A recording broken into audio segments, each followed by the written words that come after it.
आचार्य श्री ने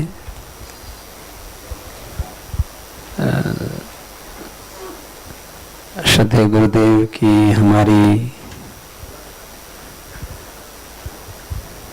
शुभेच्छाओं को सम्मान देते हुए, गौरव देते हुए, प्रथम तो हमारे जीवन का सत्य क्या है,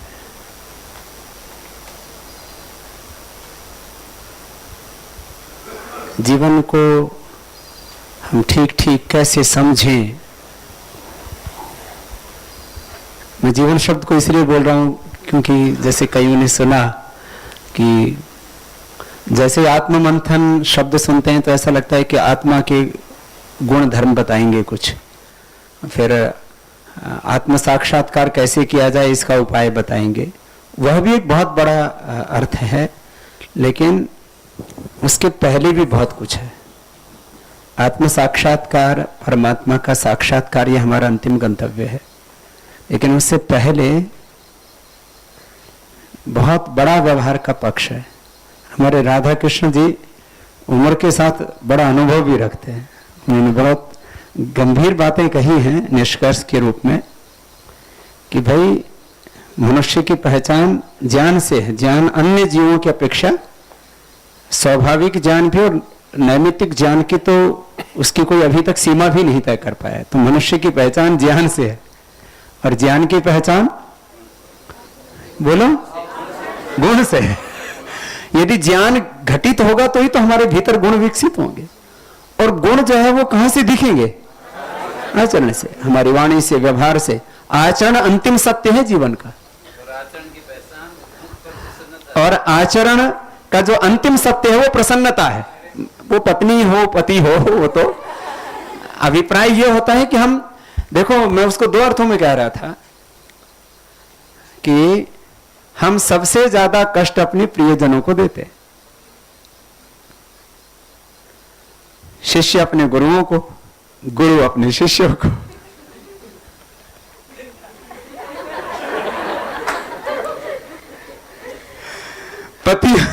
पति अपनी पत्नियों को, और पत्नियां भी पूरा बदला उतारती है। जब बहन ने कहा वो बात साधारण नहीं है। ये बात जैसे आप लोग क्योंकि उस अनुभूति से परे हैं कि उन्होंने कहा कि मैं अपने पति को प्रसन्नता दे सकूं, ये मेरे लिए इस आत्म मंथन शिविर का सबसे बड़ा निष्कर्ष है।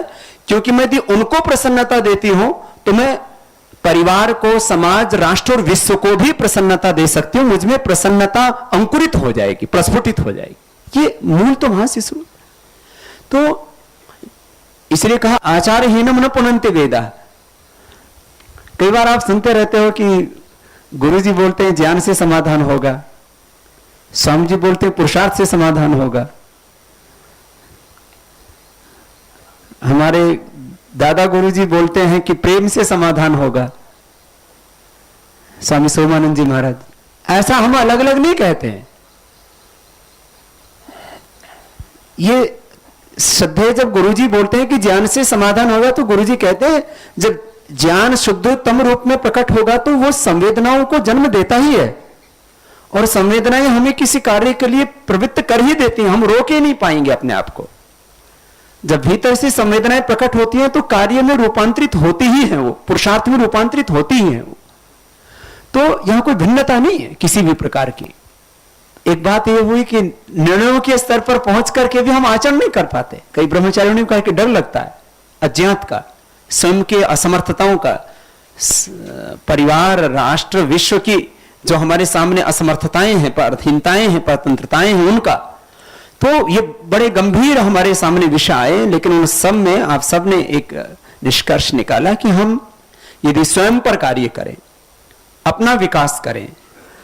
यह भी वैष्णव जी ने एक बात कही, मैं तो सबकी बातें लिख रहा था, ब्रह्मचारियों की भी, इसमें बहुत गहरी गहरी बात है। अभी ये देवी का, इसने सबसे पहले प्रसाद मुझे ही दिया था। इसको तो शायद अब फिर मैंने इसको बहुत प्रेम पूर्वक कहा कि बेटा आप हमारी बच्ची हो, आप ऐसे दुखी मत हो। तो वो जब मैं विश्वविद्यालय में गया तो वो सब बच्चियों को लेकर के खड़ी होकर के नारा लगाना शुरू कर दिया। मैंने कहा बेटा मैं तो आपको आशीर्वाद देना आया हूं, बाद में लगा ले नारा। तो इसने कहा कि मैं तो इतनी क्रोधित होती थी और अब उसको लगा कि नहीं, जीवन में समाधान हमें स्वयं खोजना है और प्रतिक्रिया में सुख नहीं है। उनका बेटा मैं पहली बार आप लोगों से बहुत प्रेम से मिलने आया हूं, आप थोड़ा मेरी बात तो सुनो, बस बात सुन ले आप लोगों की। तो मैं कहा कोई बात नहीं बेटा, आपकी भी बात सुन लेंगे, थोड़ा सुनो तो सही। फिर बाद में इसको उसी क्षण जब मैंने प्रतिक्रिया नहीं की, तो उसी क्षण 15-20 मिनट के बाद ही मेरे पास आई, बोले स्वामी जी मुझसे बहुत भूल हुई, आप तो हमको आशीर्वाद देने के लिए, हमारी समस्याओं के समाधान के लिए आए थे, लेकिन हम भीतर से इतने भरे हुए थे कि आपको भी हमने प्रसाद दे दिया थोड़ा। तो मेरे मन में एक क्षण के लिए वैसे अपने तो बच्चे, मैंने कहा ना व्यवहार का सत्य तो प्रेम ही है ना। तो श्रद्धेय आचार्य श्री ने जो है, जैसे खुद भी बोला, वो खुद बहुत विवेकी हैं, लेकिन उनसे पूछा गया कि आप ये शिविर ज्ञान को प्रधानता देकर के लगा रहे हैं या भावना को, तो उन्होंने कहा मैं भावना को प्रधानता देकर लगा रहा हूं। तो व्यवहार तो भाव प्रधान होता है, उसमें विवेक अंतर्निहित है।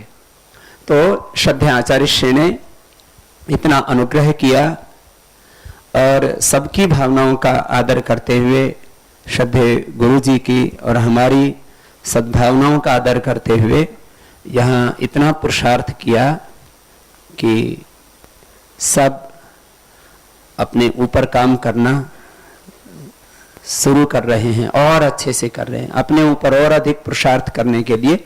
और समाधान, जैसे राधा कृष्ण जी ने बताया कि हम तो आए थे कि यहाँ शिविर में आएंगे, समाधान बताएंगे गुरुजन और फिर चले जाएंगे, तो यहाँ तो समाधान बताया ही नहीं। खुद को खोजने के लिए एक स्वामी जी, गुरु जी खोजी जी महाराज, तो उनकी बड़ी कहानियां हैं, बड़े सिद्ध पुरुष हुए ऐसा एक जो है वैष्णवों की परंपरा में। तो उनके गुरुजी उनको उत्तर ही नहीं बताते थे, उनको कहते थे खोजो।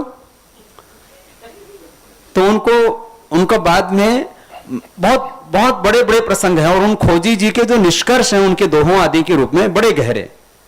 तो श्रद्धेय आचार्य श्री ने सबको खोजी बना दिया कि हम खुद खोज करें कि हमारी समस्याएं क्या हैं और उनके समाधान क्या हैं। और बहनों को तो कुछ ज्यादा ही प्रसन्नता दिलाते।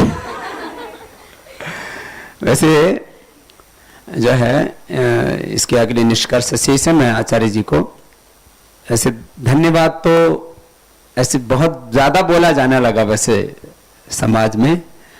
वैसे पूज्य स्वामी सोमानंद जी महाराज जी भी धन्यवाद बहुत बोला करते थे, उसमें बहुत दिव्यता। धन्य, हम धन्य हो गए, ये हम बोल रहे हैं धन्यवाद, हम भीतर से धन्य हो गए।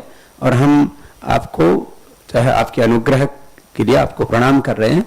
तो आचार्य जी ने जो सब पर बहुत उपकार किया है उसके लिए हम बहुत कृतज्ञता व्यक्त करते हैं, और उनसे अपनत्व के साथ, कोई दूसरा मान करके नहीं, हमारा तो सूत्र ही है प्रेम और एकात्मता। श्रद्धेय आचार्य श्री के साथ साथ भाई शत्रुंजय जी, और उन्होंने कितने प्रेम पूर्वक, जैसे विष्णु प्रिया कह रही थी कि कोई गुरुजन जो है उनके व्यवहार से हमको बहुत कुछ सीखने को मिला। और देविका ने तो कमाल कर दिया, इतनी खोजी बन गई, बोले जो है कुत्ते की तरह हर गाड़ी के पीछे नहीं भागना है। ये उदाहरण बहुत बड़ा है, मैंने लिखा उसको, देखो बच्चे भी इतना सोचते हैं कि भाई ऐसे हर इच्छा के पीछे पीछे भागते रहे तो वही हालत होगी हमारी कुत्ते जैसी, कोई गाड़ी हाथ आएगी नहीं और पुरुषार्थ ऐसे ही जाता रहेगा। तो ऐसे जो है हम लोग ऐसे छोटी छोटी इच्छाओं के पीछे कुत्ते की तरह भागते रहते हैं और अपना, और वो इच्छाएं हमारी पूर्ति होती नहीं। गाड़ी कभी, कोई गाड़ी में कुत्ता बैठा ही नहीं, मैंने भी हजारों बार कुत्ते को भोगते हुए देखा, ऐसा कभी नहीं सोचा जैसे देविका को आज ब्रह्म ज्ञान हो गया। तो ये भी एक बड़ी बात है कि हम छोटी छोटी बात, गुरुजी हमने कभी ऐसा सोचा ही नहीं। हमें बहुत बार कुत्ते को भोगते हुए देखा, कभी ये नहीं सोचा कि ये पुरुषार्थ कैसा कर रहा है। ऐसे ही हम ज्यादातर लोग कुत्ते की तरह पुरुषार्थ करते हैं, हर एक छोटी छोटी इच्छा के पीछे भागते रहते हैं और कोई उपलब्धि नहीं होती है उसमें विशेष, फिर दूसरी इच्छा पाल लेते हैं। तो एक लक्ष्य पर केंद्रित होकर एक जगह पुरुषार्थ करें तो हमारे गंतव्य हमको मिलेंगे। बहुत बहुत जो है, मैं तो इस शिविर से के इस पूरे निष्कर्ष में एक बात ये कहूंगा कि श्रद्धेय आचार्य श्री ने सबके भीतर सत्य के लिए भूख जागृत कर दी है। सत्यजीत जी ने सबको सत्य की ओर प्रेरित कर दिया है। और भाई शत्रुंजय जी जो है, उन्होंने इतनी दिव्यता से अपनी बातें रखी। कुछ ऐसे सोच रहे थे कि आचार्य जी तो एक अपनी इस आचार्य परंपरा के, ऋषि परंपरा के गौरव के रूप में है, उनकी बातों को सुनने में सबको ज्यादा उत्साह रहेगा। तो कुछ कह रहे थे सभी सत्र आचार्य जी लें तो कितना अच्छा रहेगा। लेकिन शत्रुंजय जी ने देखो ये हम, क्योंकि प्रथम हम आवरण को देखते हैं कि आचार्य जी तो आचार्य हैं, ऋषि परंपरा के व्यक्ति हैं, वो तो पजामा पहनने वाले हैं। पजामा पहनने वाला व्यक्ति कोई हमें जो है रास्ता नहीं दिखा सकता, हमें प्रकाश नहीं दे सकता, ऐसा तो नहीं है ना। तो हम प्रभावित ना हो, प्रकाशित हो, हम प्रभाव जो है ना तुरंत बना लेते हैं। तो और जो है राधा कृष्ण जी वाली एक बात और गहरी थी कि भाई हम समाधान अपने लिए तो जो खोजें वो भी थोड़ा गंभीरता से खोजना चाहिए, और दूसरों को तो मतलब देखते ही समाधान दे देते हैं। समस्या है, चल सन्यासी बन जा, वानप्रस्थ ले ले, ये कर ले, ऐसा नहीं, गंभीरता से हम चीजों को ले। तो अच्छा सत्यजीत जी, भाई शत्रुंजय जी और इनके साथ सौरभ जी, हमारे लिए तो गौरव है सौरभ। तो सौरभ जी भी हमारे बहुत ही गौरवपूर्ण भाई हैं, उनमें भी इतनी दिव्यता है कि देखो ये कितने सत्य के प्रति जागरूक हैं, अपने जीवन के प्रति और समष्टि के प्रति जागरूक हैं। और सभी बहनों ने, बहन सुखदा जी, शीतल जी, और जो है सबने बहुत पुरुषार्थ किया, सबने बहुत प्रेम और कृतज्ञता के साथ सबका सहयोग किया।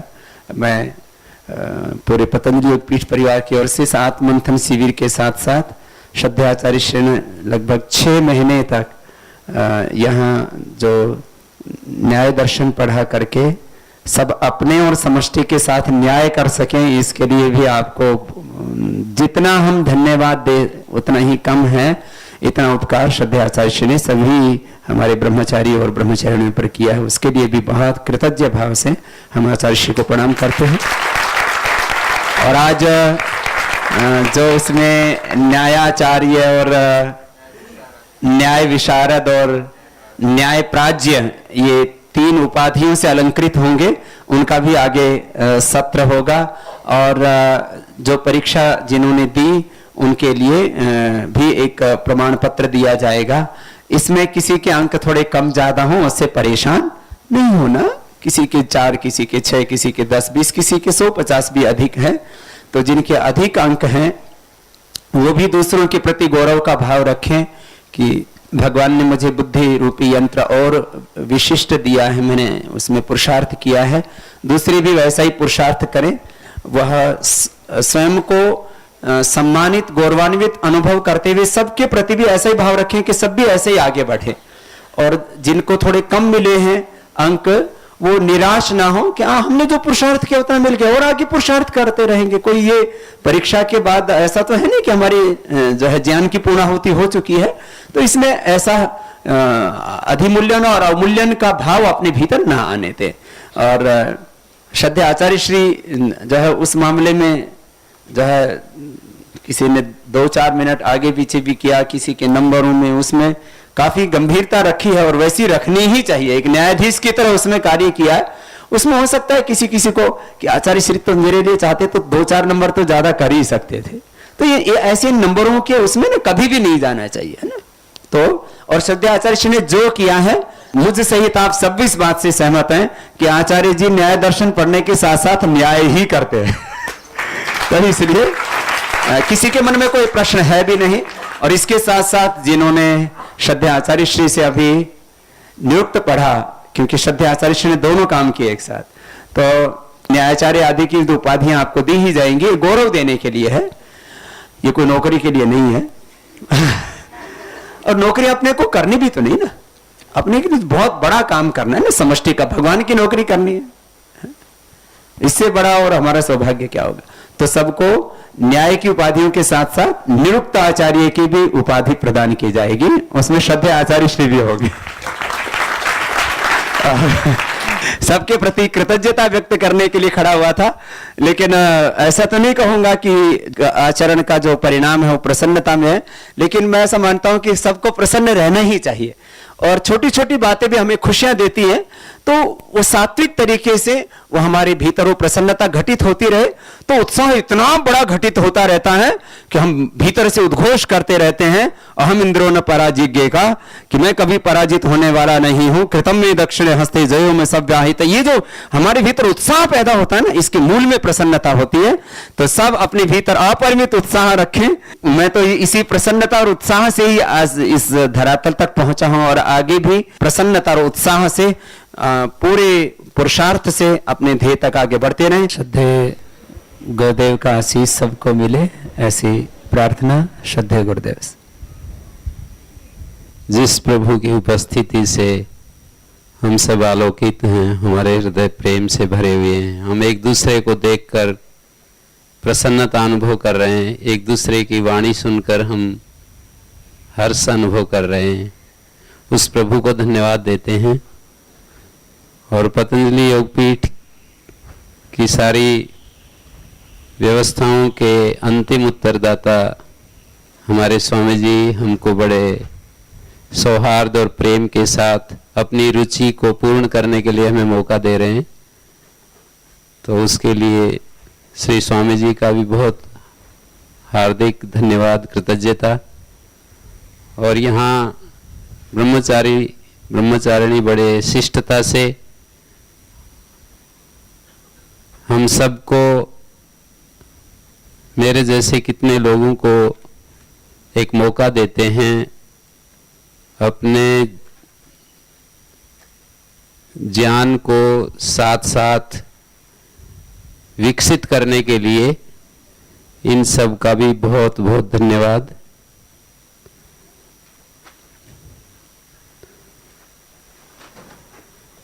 आचार्य श्री से मेरा बहुत बाल्यकाल से संबंध है। जैसा कि आपको अभी स्वामी जी बता रहे थे, गुरुकुल झज्जर में मैं पढ़ाने के रूप में रहता था, लेकिन मेरी रुचियां एकदम से, वो तो किसी योजना के तहत कुछ बातें मैंने सीख ली थी और उनको मैं सिखाता था।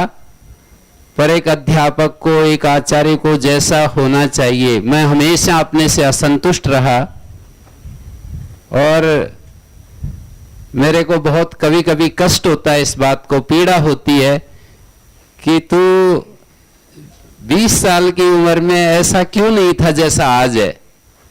तू जिस रास्ते पर चल रहा था, जिस उत्तरदायित्व को संभाल रहा था, वो उत्तरदायित्व, उसके लिए जिस ज्ञान की भूमि चाहिए, जिस तरह का उसमें आंतरिक ज्ञान, आचरण, व्यवहार सब कुछ चाहिए, वो क्यों नहीं था। ऐसे कभी कभी पीड़ा होती है, लेकिन उसमें मैं क्या कर सकता हूं, वैसा ही था, उसी तरह की स्थिति थी, उसमें मैं कर क्या सकता हूं। मानी मैंने उसको प्रयास किया, कोशिश की, और मैं उसमें लगन से लगा रहा। और जब मैंने ये निर्णय लिया कि मैं 5 साल के लिए यहाँ रहूंगा, वो मेरे जीवन का एक बहुत बड़ा सुविचारित निर्णय था और एक पूरी जीवन की धारा बदलने वाला था। और उस निर्णय ने मेरे को एक प्रकार से पूरा संतोष में पहुंचा दिया। मेरे पूरे जीवन का जो संतोष था, पूरे जीवन की जो पीड़ा थी, कष्ट था, दुख था, दर्द था, आंतरिक रूप से मैं कष्ट में था बहुत ही, वो सारा का सारा एकदम चेंज हो गया। और कुछ अपेक्षाएं आचार्य जी ऐसे वाणी से नहीं बोलते थे, पर ये माने चाहते तो थे ही कि हमारे आचार्यों को, जिनको हम आचार्य कहते हैं, उनको कैसा होना चाहिए। तो अपनी मूक प्रेरणाएं तो देते ही रहते थे। और परस्पर ये तो प्रेम की स्थिति में होता ही है। कुछ इच्छाएं हमारी होती हैं तो हम बड़े लोगों से चाहते ही हैं, और बड़े लोग भी छोटों से चाहते ही हैं।